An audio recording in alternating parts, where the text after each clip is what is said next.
Yan po mga pare ko yung ano, ginamit ko na panali.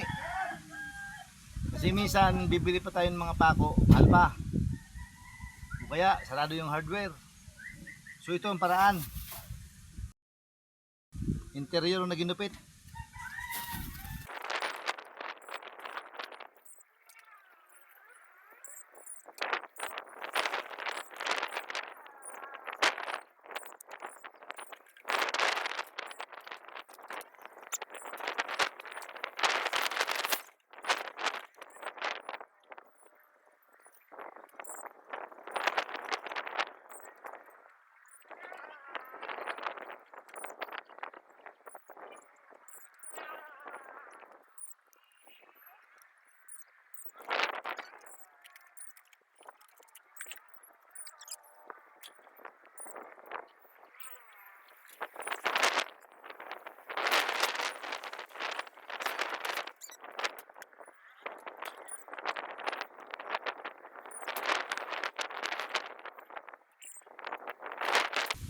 Yan mga patikoy,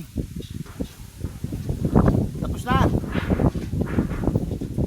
Yan ang muli pinapakita ko sa inyo, pinapaalala na minsan pag walang pambili ng alambre o kaya sarado yung hardware, e parang po tayo dyan, kupit lang po kayo ng interior. Yan po sa ginawa, katulad po ng ginawa ko. Yan po.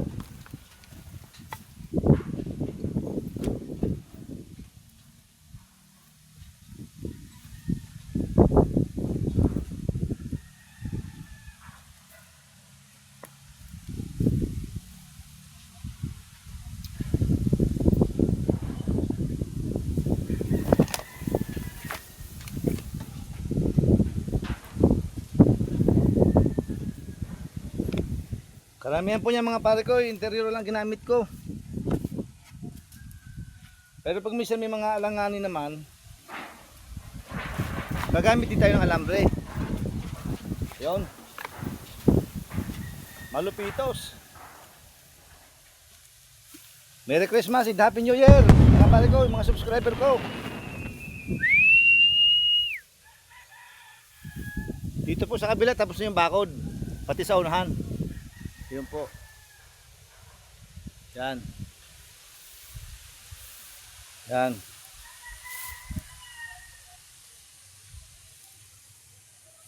Ako lang po mag-isa gumawa nito kasi alam niyo naman, busy mga tao.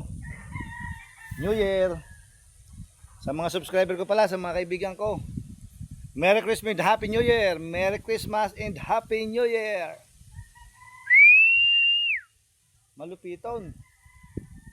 Dapat po dito banda, sa bakod ko dito banda, hindi ko na sana babakuran. Kaya lang po yung purpose ko rito, yung sinasabi ko na pinapaalala ko na tinanim kong pagkain ng kalabaw, baka, kambing, ibuhay na po, ay kinakain po nila agad, naagad po nila. So ito yung purpose ko na bakod, para palakihin, para pag tag-init, aabutin mo na lang, may pagkain na po sila. Katulad po niyan, buhay na oh. Yan. Yung mga dahon na po, yan. Yun.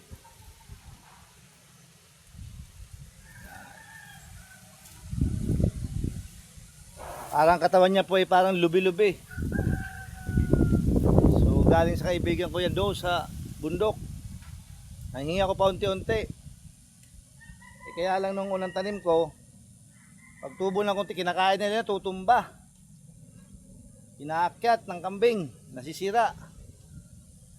Kaya napag-isip-isip ko na bakuran sila para safety naman sila. Dadami, kakapal. Yun nga, ang purpose ko namin pag tag-init, hindi ka nakukuha sa malayong lugar ng pagkain ng alaga mo, kundi sa tabi mo na lang. Iba ka talaga papatoks, malupitong ka talaga. Yan po mga pare ko, tapos na po yung ano, yung kawain tsaka bakod. So ang pang final natin, maraming paraan. Kaya lang inuno ko muna yung net para wag sila makapasok. Tsaka ang gamit ko pa rin, di pa rin alambre. Interior pa rin. Malupitong ka talaga papatoks. Kalimutan ko. Meron pa palang isa. Bali, interior at saka gunting.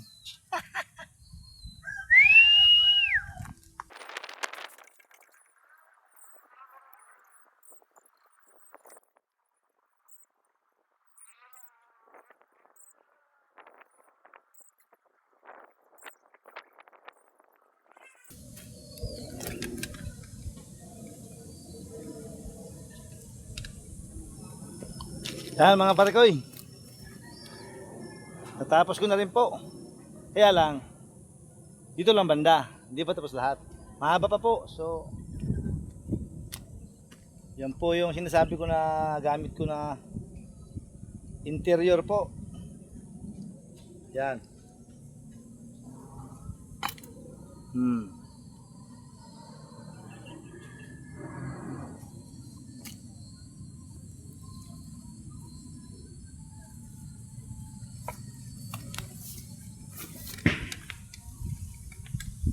Hindi lang po siya pantalig. Sabihin eh, pwede rin panahi. Halimbawa may punit yung pisnit nyo, yun na rin po yung gagamitin nyo. Yung gagawin mo siya sinulid kaya ng interior. Yan, pinantay ko po yan. Oh.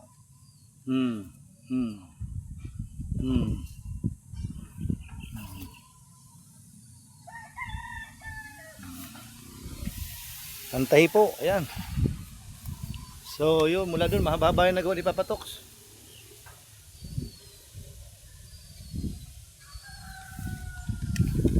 Hindi pa tapos. So ang gagamitin ko dito sa sunod dito yung ano, papakita ko naman sa inyo. Di ba po karamihan ngayon sa junk shop yung mga ano, yung mga lumang rep binibenta na po, binibili niya po ngayon yun. So pag binakbak po nila yung may tira po na para siyang styro, po pwede rin po yun. So sa sunod po ipapakita ko naman sa inyo para may mga idea tayo na simple magamit. Hindi po kailangan yung bili ng bili. Kailangan may diskarte rin na matibay. Iba ka talaga papatoks. Yan. So masaya po ako ngayong linggo na to dahil hindi naman to persahan. Kaya lang sabi ko sa sarili ko may nagawa ko. O hapon na po mag-relax naman ako dahil may trabaho na naman po bukas. Talagang bakbakan na naman bukas. Kaya sa mga subscriber ko, sabi na po, mag-relax muna si Papa Toks at bigyan ng pagkakataon yung sarili para sa trabaho niya bukas. Sunod-sunod na naman yon. Thank you po. God bless po sa lahat. Bye-bye.